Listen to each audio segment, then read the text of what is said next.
नमस्कार, मैं हूं स्नेहलता शुक्ला। आप देख रहे हैं हमारा खास प्रोग्राम विश्लेषण। उत्तर प्रदेश के निकाय का संग्राम खत्म हो गया है क्योंकि जनता ने मैदान में उतरे सभी प्रत्याशियों की किस्मत का फैसला कर दिया है और अब सबकी निगाहें 13 मई की तारीख पर जा चुकी हैं जब नतीजे आएंगे। लेकिन जीत हार के दावे अभी से शुरू हो गए हैं। कोई सभी 17 निगम जीतने का दम भर रहा है तो कोई नगर पालिका पर खेल खराब करने की बात कर रहा है। लेकिन इन सब के बीच कई ऐसी तस्वीरें आई जिसने सूबे की सियासत का पारा चढ़ा दिया। वहीं इन सब के बीच आज दिल्ली में सियासी हलचल खूब तेज रही, जहां दिल्ली का बॉस कौन, इससे सुप्रीम कोर्ट ने पर्दा उठा दिया। वही बात होगी तीसरे मोर्चे की उस पद यात्रा की जिस पर एक ग्रहण लग गया है। तो कहीं मत जाइए, बने रहिए हमारे साथ क्योंकि अब होगा विश्लेषण।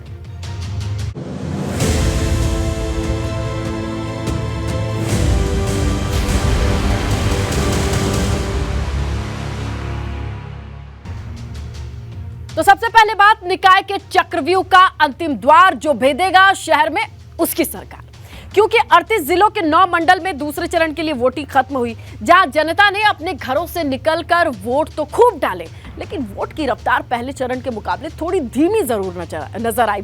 क्योंकि 4 मई को जहां 52% वोटिंग हुई, वहीं आज 5 बजे तक का आंकड़ा सिर्फ 39.33 तक ही पहुंच पाया। अब सवाल यह है कि जनता की कसौटी पर गौर खरा उतरेगा, क्योंकि ये सिर्फ निकाय का चुनाव ही नहीं बल्कि ये 24 के भविष्य का भी चुनाव है।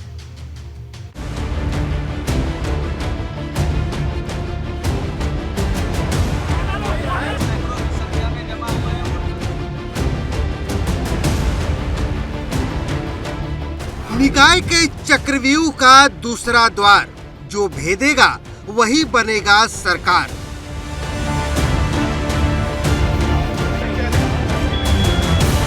चौबीस का मिजाज बताने वाला चुनाव, नतीजों से पहले सियासी तनाव।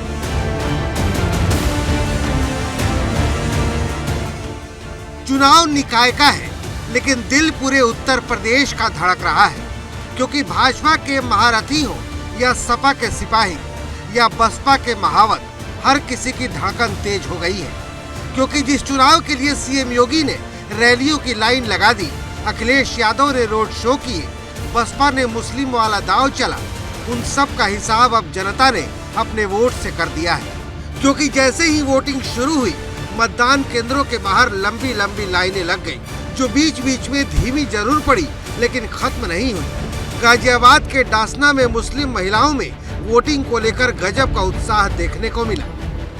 17 नगर निगम के साथ ही यूपी की सभी नगर पालिका और नगर पंचायतों के लिए आज वोटिंग खत्म हो गई और इसी के साथ ही सैकड़ों हजारों प्रत्याशियों की किस्मत ईवीएम या फिर मतदाता पेटी में कैद हो गई। पहले चरण की तरह दूसरे चरण में ज्यादा वोटिंग हुई। इस चरण में करीब 50% के आसपास मतदान हुआ, जो पहले चरण से काफी ज्यादा था। हालांकि बड़े शहरों में मतदान काफी फीका रहा। लेकिन वोटिंग के दौरान कई ऐसी तस्वीरें भी आई जिन्होंने सबको हैरान कर दिया। कानपुर में फर्जी वोटिंग को लेकर भाजपा विधायक अभिजीत सिंह सांगा की एसडीएम अभिनव गोपाल से तीखी बहस हो गई।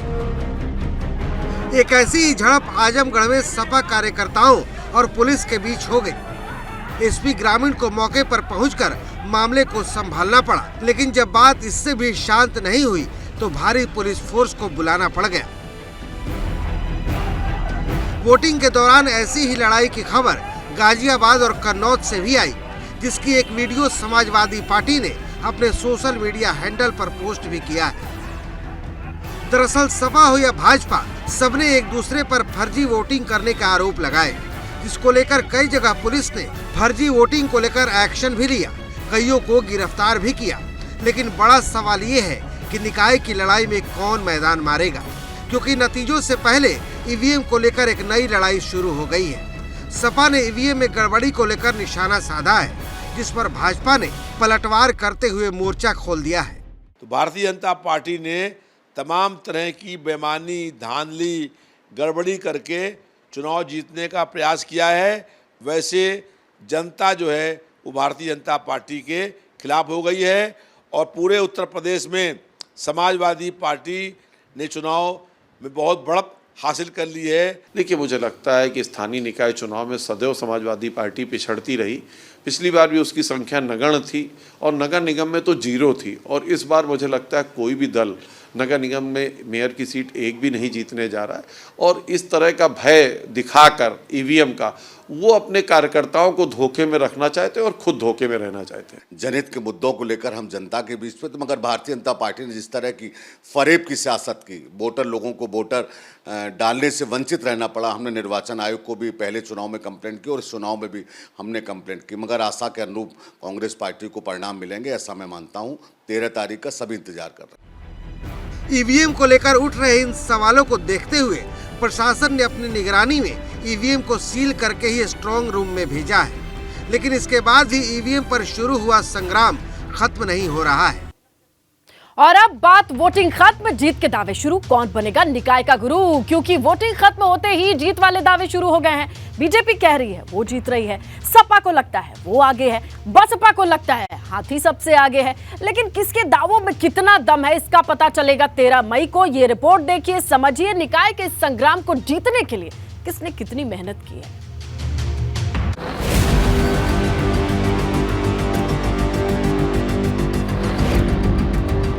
वोटिंग खत्म, जीत के दावे शुरू।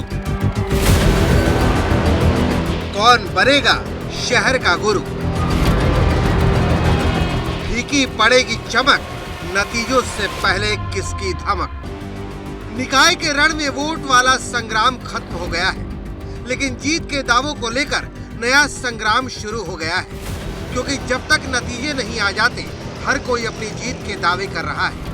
और सबसे बड़ा दावा इस चुनावी समर में भाजपा कर रही है, जिसे लगता है कि इस बार सपा की साइकिल, बसपा का हाथी, कांग्रेस का हाथ और आप की झाड़ू सब के सब उसकी रफ्तार के सामने सब फेल हो जाएंगे। देखिए, बीजेपी का जो पहला दौर गया, मैं इतना ही कह सकता हूं कि बहुत ही ज़्यादा संतोषजनक था। हमारे 10 महापौर की सीटें थीं और पूरी उम्मीद है कि 10 की 10 हम लोग जीतेंगे। अब बाकी जो 7 हैं उसमें भी हम लोग 7 की 7 जीतने वाले हैं। जनता का आशीर्वाद मिल रहा है। मुझे पूरा विश्वास है कि भारतीय जनता पार्टी का परचम लहराएगा। जो मोदी जी और योगी जी के नेतृत्व में कार्यकाल में जो काम हो रहे हैं, उससे जनता का पूरा समर्थन भी और सहयोग मिल रहा है और आगे भी बढ़ेगा। कभी नहीं हुआ, वो अब हो रहा है। मोदी जी और योगी जी के कार्यकाल में जनता ने सभी समीकरण ध्वस्त कर दिए हैं। एक ही समीकरण है, वो है विकास, डेवलपमेंट। इस बार अलीगढ़ और अलीगढ़ की सभी नगर पालिकाएं, नगर निगम, नगर पंचायत, इस पे हम 100% कामयाब होंगे।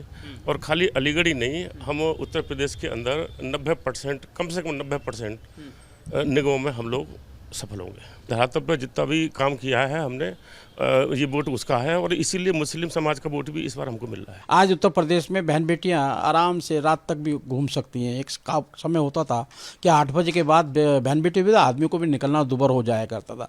माफिया वहाँ पे ख़त्म हुआ है, कानून की व्यवस्था वहाँ पे चल रही है, लॉ एंड ऑर्डर अच्छा है। इसमें सब खुशहाल महसूस करते हैं, इसलिए हम आश्वस्त हैं कि पूर्ण बहुमत से, अच्छे बहुमत से हम वहाँ पर जीत कराएंगे। लेकिन जीत का दावा सिर्फ भाजपा ही नहीं कर रही है, सपा, कांग्रेस और बसपा भी कर रहे हैं। सबको लग रहा है कि इस बार के नतीजे सबको हैरान कर देंगे। साइकिल गरीब की सवारी है, नौजवान की सवारी है। जिसको नौजवान चला रहा हो, गरीब का आशीर्वाद, उसकी रफ्तार कोई नहीं रोक सकता। यूपी में बहुत आगे है समाजवादी पार्टी, प्रचंड बहुमत की तरफ है। पिछले कई चुनाव में जैसा प्रदर्शन हमने किया था, उससे कई गुना बेहतर हम करने जा रहे हैं और हर सीट हमने जीतने के लिए लड़ा है। कुछ घबराहट रही होगी, जिसकी जमानत भी जब्त हो रही है, और उससे आप पूछोगे कि भाई क्या है, तो कह देगा पक्का जीत रहा हूँ, और वो झूठ नहीं बोल रहा है, जो उसे लग रहा है वो बता रहा है। हर जगह से वोट आ रही है, महानगर से हर जगह से वोट आ रही है। कोई ऐसी बात नहीं घबराने की, इंशाल्लाह जीत हमारी है। बहन जी, हाँ, बहन जी के हाथ मजबूत होंगे और जीत हमारी। चौथी बार भी इंशाल्लाह बहन जी का ही बनेगा। हाथी चिंगारबाजी बिल्कुल सारे में। निकाय चुनाव के दूसरे चरण का मतदान होने के साथ ही सभी सियासी दल अपनी अपनी जीत का दावा करते नहीं थक रहे। एक तरफ भारतीय जनता पार्टी सभी 17 नगर निगम में कमल खिलाने का दावा कर रही है, तो दूसरी ओर सपा और बसपा भी जीत की हुंकार भरते नजर आ रहे हैं। हालांकि इनमें से किसकी बात में है दम और कौन होगा बेदम, इसका फैसला 13 मई को होगा, जब जनता के मन की आवाज चुनावी नतीजों के रूप में सबके सामने होगी। लेकिन किसके दावे में कितना दम है, इसका पता अब 13 मई को चलेगा, क्योंकि जनता ने किसे चुना है और क्या सोच कर वोट किया है, इसका फैसला वोटों की गिनती के बाद चलेगा। लेकिन इस बार जो भी जीतेगा उसका 24 की लड़ाई पर बड़ा असर पड़ेगा, क्योंकि अगर भाजपा ने जीती तो उसका 24 में मिशन 80 का दावा और ज्यादा मजबूत हो जाएगा, और अगर सपा ने भाजपा को टक्कर दी तो 24 की लड़ाई भी दिलचस्प हो जाएगी, और अगर बसपा जीती तो हाथी में नई जान आ जाएगी। शैलेश अरोड़ा, एबीपी गंगा। देखिए, अब बात जीत के लिए मेयर ने जोड़े हाथ। सिंधी समाज के संग्राम के बाद सॉरी, क्योंकि आज मतदान के दौरान ऐसी कई खबर आई जहां बात पहले हाथापाई पर पहुंच गई, लेकिन कानपुर में भाजपा कार्यकर्ता का जोश दिखाना उस वक्त भारी पड़ गया जब सिंधी समाज ने उसके खिलाफ मोर्चा खोल दिया, और बात इतनी बढ़ गई कि बीजेपी के मेयर प्रत्याशी प्रमिला पांडे को हाथ जोड़कर माफी मांगनी पड़ी।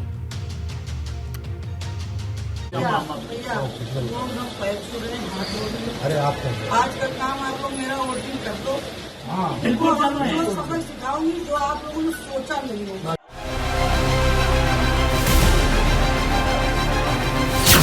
भाजपा की मेयर प्रत्याशी ने मांगी माफी। जनता का दिल जीतने के लिए कितनी काफी। सिंधी समाज के लोगों से मारपीट, प्रमिला बोली वोट दे दो सबको कर दूंगी ठीक। जनता के बीच हाथ जोड़कर माफी मांग रही ये महिला कोई और नहीं बल्कि कानपुर की मेयर प्रमिला पांडे हैं, जिन्हें आपने कभी बुलडोजर पर तो कभी हाथ में रिवॉल्वर के साथ देखा होगा। लेकिन अब वही प्रमिला पांडे जनता से हाथ जोड़कर माफी मांग रही हैं। वो कह रही हैं कि वोट दे दो सबको ठीक कर दूंगी। अरे आप आज का काम आप लोग मेरा वोटिंग कर दो। बिल्कुल सबक सिखाऊंगी जो आप लोगों ने सोचा नहीं होगा। अब आपको पूरा मामला बताते हैं कि क्यों प्रमिला पांडे ऐसे हाथ जोड़कर माफी मांग रही थी और किसको ठीक करने की बात कह रही हैं। तो बता दें कि कानपुर से भाजपा के मेयर प्रत्याशी प्रमिला पांडे किसी और को नहीं बल्कि अपने ही पार्टी के कार्यकर्ताओं को ठीक करने की बात कह रही हैं, जिन पर कानपुर के सिंधी कॉलोनी में घुसकर सिंधी समाज के लोगों के साथ मारपीट करने का आरोप। बताया जा रहा है कि कानपुर के सिंधी समाज के लोग एक निर्दलीय उम्मीदवार अरविंद यादव के समर्थन में वोटिंग कर रहे थे, जिससे भाजपा के कार्यकर्ता इस कदर नाराज हुए कि उन्होंने घर में घुसकर मारपीट शुरू कर दी। भाजपा कार्यकर्ताओं के इस बर्ताव से सिंधी समाज नाराज हो गया और उसने सरकार के खिलाफ नारेबाजी शुरू कर दी। कुछ लोग हैं जिनके साथ इस तरीके का व्यवहार किया गया है, वो दावा कर रहे हैं, उनसे बात करते हैं। क्या नाम है आपका? अविनाश। अविनाश जी, क्या हुआ था आप लोगों के साथ? हम लोग सर बस वहाँ बैठे हुए थे, हम लोगों को चिल्लाने की आवाज़ आई, गाली गलौज की कि अमित खत्री को बाहर निकाल, और वो माँ बहन की गालियाँ दे रहे थे। इतने लोग थे, वो भाजपा का ही नारा भी लगा रहे थे उस समय, और चूंकि हमारा समाज बढ़ चढ़ के वोटिंग करता, उनका मंशा ये थी कि यहाँ पे पोलिंग वोटिंग ना हो पाए, लेकिन हम लोगों ने उसके बाद और बढ़ चढ़ करके वोटिंग की है।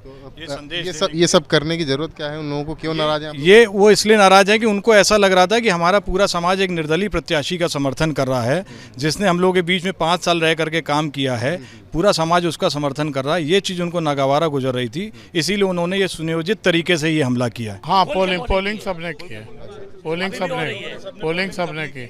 ये सारा पूरा शहर नोट कर ले कि सिंधी समाज किसी भी पार्टी या किसी के दबाव में वोट नहीं करता है, हम अपने प्रत्याशी को खुला समर्थन करते हैं। लेकिन जब सिंधी समाज की इस नाराजगी का पता भाजपा की मेयर प्रत्याशी प्रमिला पांडे को पता चला तो बिना वक्त गंवाए सिंधी समाज के लोगों से मिलने चली।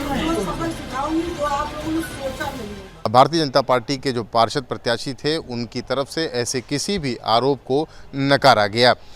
हंगामा काफ़ी ज़्यादा हुआ। बीजेपी की मेयर प्रत्याशी प्रमिला पांडे सोसाइटी के लोगों के पास पहुंची, सिंधी कॉलोनी पहुंची, और उन्होंने साफ तौर पर दरख्वास्त करी कि लोग नाराज़ ना हों, वो फ़िलहाल वोट करें। उनके वो पैर छूती हैं और वोटिंग के बाद उन लोगों को ज़रूर देख लिया जाएगा और सबक सिखाया जाएगा जिन्होंने ऐसी हरकत करी है। लेकिन बड़ा सवाल ये है कि क्या प्रमिला पांडे की माफ़ी सिंधी समाज का दिल जीत पाएगी? दरअसल कानपुर में प्रमिला पांडे की साख दांव पर लगी है।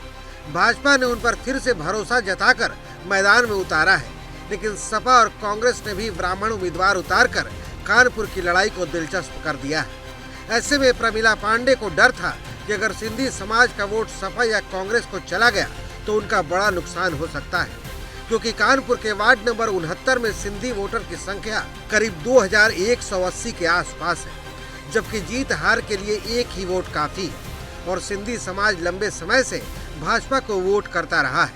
यानी सिंधी समाज की नाराजगी का सबसे बड़ा नुकसान भाजपा को ही होता। कानपुर से रतीश त्रिवेदी, एबीपी गंगा। अरे आप आज का काम आपको मेरा वोटिंग कर दो। जो आप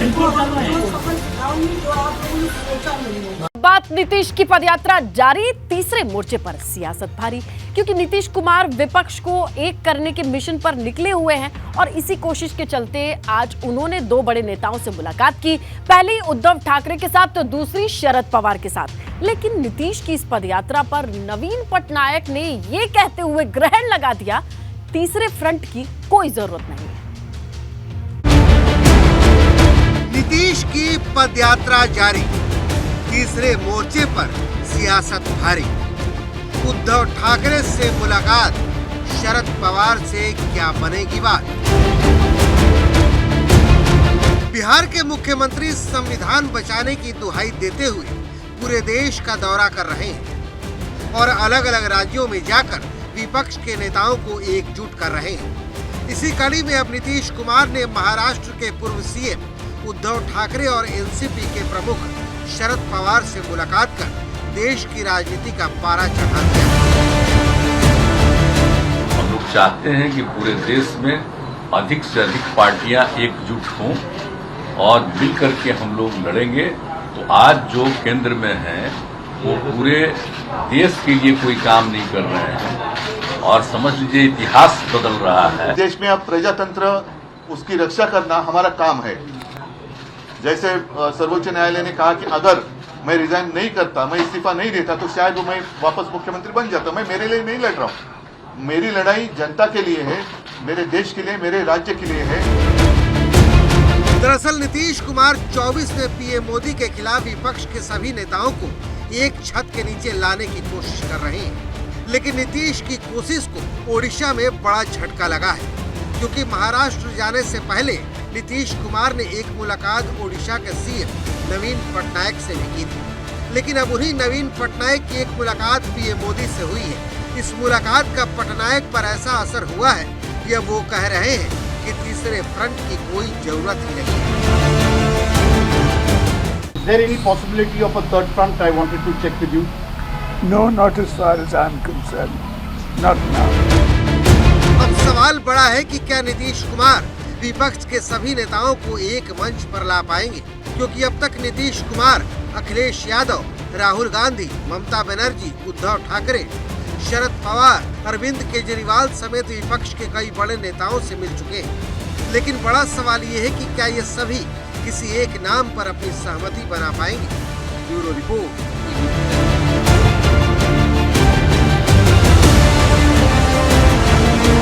देखिए, दिल्ली में बॉस वाली लड़ाई सीएम का पावर एलजी से आई, लेकिन कुल मिलाकर के दिल्ली में सीएम की ताकत ज्यादा है या एलजी की, ये पूरी लड़ाई जब पहुंची सुप्रीम कोर्ट पर तो यहां बड़ा फैसला आता है।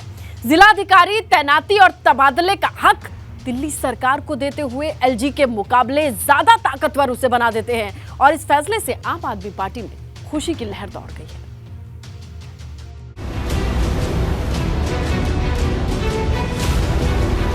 दिल्ली में केजरीवाल ही किंग, सुप्रीम कोर्ट के फैसले से घटा एलजी का कद। दिल्ली में बॉस वाली लड़ाई, सीएम की पावर एलजी से हाई। दिल्ली का बॉस कौन है, ये वो सवाल है जो पिछले कई साल से हर दिल्ली वाला पूछता रहा है।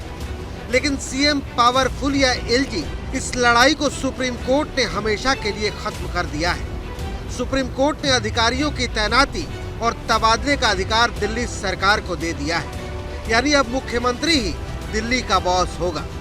अगर बात करें तो सुप्रीम कोर्ट की संवैधानिक पीठ ने एक अहम फैसला सुनाया, जिसमें साफ तौर पे कहा है कि दिल्ली की चुनी हुई सरकार के पास ही प्रशासनिक फेरबदल की शक्ति होगी। यानी कि अब दिल्ली में किसी भी अधिकारी के ट्रांसफर और पोस्टिंग का अधिकार, जो कि अब तक उपराज्यपाल के पास हुआ करता था, वो अब दिल्ली सरकार के पास होगा। इसके बाद अगर बात करें तो आम आदमी पार्टी में हर्ष का माहौल है और खुद सीएम अरविंद केजरीवाल कह रहे हैं कि अब दिल्ली में काम करने की ताकत 10 गुना बढ़ गई है। सुप्रीम कोर्ट के इस फैसले के बाद आम आदमी पार्टी में जश्न का माहौल है। क्योंकि जैसे ही सुप्रीम कोर्ट ने मुख्यमंत्री की पावरफुल बनने वाला फैसला सुनाया, आम आदमी पार्टी के कार्यकर्ताओं में खुशी की लहर दौड़ गई।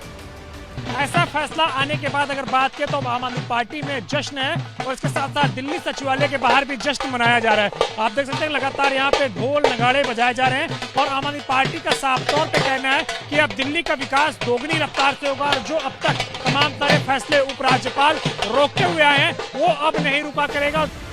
अरविंद केजरीवाल ने इस फैसले का स्वागत करते हुए इसे दिल्ली के विकास कार्यों में तेजी लाने वाला बताया, क्योंकि कई बार फाइल सीएम और एलजी के बीच फंसी रहती थी, जिससे विकास के कई काम रुक जाते थे। दिल्ली पे राज करना है तो दिल्ली के लोगों का दिल जीतो ना, कि अगली बार आम आदमी पार्टी को वोट ही ना दें लोग। ऐसा काम करो, मतलब काम में टांग क्यों उड़ा रहे हो? जब तक हमारी सरकार है हमें काम करने दो, कल तुम जीत लेना, तुम काम कर लेना। देखिए, मुझे लगता है कि माननीय सुप्रीम कोर्ट ने, उच्चतम न्यायालय ने आज चीफ जस्टिस जो चंद्रचूड़ जी हैं वो इस दिल्ली के लोगों के लिए एक मसीहा बन के आए हैं और उन्होंने दिल्ली की जनता के हक में फैसला दिया है। दिल्ली की जनता उनका 100 बार धन्यवाद करती है, उनको नतमस्तक होती है, क्योंकि पिछले 8 सालों से जो दिल्ली के कामों को रोकने की साजिश केंद्र सरकार द्वारा की गई थी, आज उसका पर्दाफाश माननीय सुप्रीम कोर्ट ने किया। मैं तो ये देख रहा हूँ कि जो माननीय केजरीवाल साहब का 8 साल लंबा बड़े धैर्य के साथ उन्होंने दिल्ली वासियों के लिए कोर्टों में संघर्ष किया, आज उसका फल मीठा आया है। 23 मई 2015 को माननीय मोदी जी ने एक पेज के ऑर्डर के साथ सर्विसेज छीन लिया था। जनता ने कार दी थी चलाने को, लेकिन ड्राइवर कंट्रोल कर रहे थे माननीय मोदी जी। मैं भाजपा के साथियों को कहना चाहता हूं कि अब मोदी सरकार इस बात को समझ ले कि आपका फैसला गैर संवैधानिक था, अलोकतांत्रिक था, जन विरोधी था।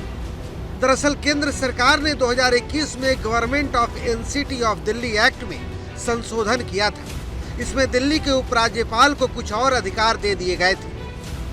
आम आदमी पार्टी ने इसी कानून के खिलाफ सुप्रीम कोर्ट में याचिका दायर की थी। इसी याचिका पर सुप्रीम कोर्ट ने अब ये फैसला सुनाया है। लेकिन बड़ा सवाल ये है कि क्या सुप्रीम कोर्ट के इस फैसले के बाद क्या दिल्ली में बॉस वाली लड़ाई हमेशा के लिए खत्म हो जाएगी या फिर आने वाले समय में और तेज हो जाएगी? जिस प्रकार से न खाता न बही, जो केजरीवाल कहे वही सही, उस पैटर्न पे अफसरों ने अगर काम नहीं किया तो जो डर है अफसरों को प्रताड़ित किया जाएगा, अफसरों के साथ बदतमीजी होगी, जो चीफ सेक्रेटरी के साथ हुई थी, याद करिए, वो दोबारा ना हो। और आज तो अरविंद केजरीवाल साहब ने साफ बोला कि हम बहुत बड़े पैमाने पे ट्रांसफर पोस्टिंग करने जा रहे हैं, चाहे वो शिक्षा के क्षेत्र के अंदर हो, चाहे वो शराब का घोटाला हो, तमाम तरह के जो घोटाले सामने आ रहे हैं। आप एक नया उद्योग ट्रांसफर पोस्टिंग ना खोल दें, भारतीय जनता पार्टी को डर इसी बात, क्योंकि सुप्रीम कोर्ट के इस फैसले को केंद्र सरकार के लिए बड़े झटके के रूप में देखा जा रहा है। ऐसे में केंद्र सरकार सुप्रीम कोर्ट के फैसले के खिलाफ रिव्यू पिटीशन दाखिल कर सकती है। अगर रिव्यू पिटीशन पर भी सुप्रीम कोर्ट दिल्ली सरकार के पक्ष में फैसला सुनाती है तो केंद्र सरकार क्यूरेटिव याचिका भी दाखिल कर सकती है। इसके अलावा केंद्र के पास संसद में कानून लाकर इसे बदलने का भी विकल्प है। मतलब भले ही आम आदमी पार्टी इसे अपनी जीत के रूप में देख रही हो, लेकिन केंद्र के सामने अभी और कई रास्ते खुले हैं। दिल्ली से अविनाश तिवारी, एबीपी गंगा।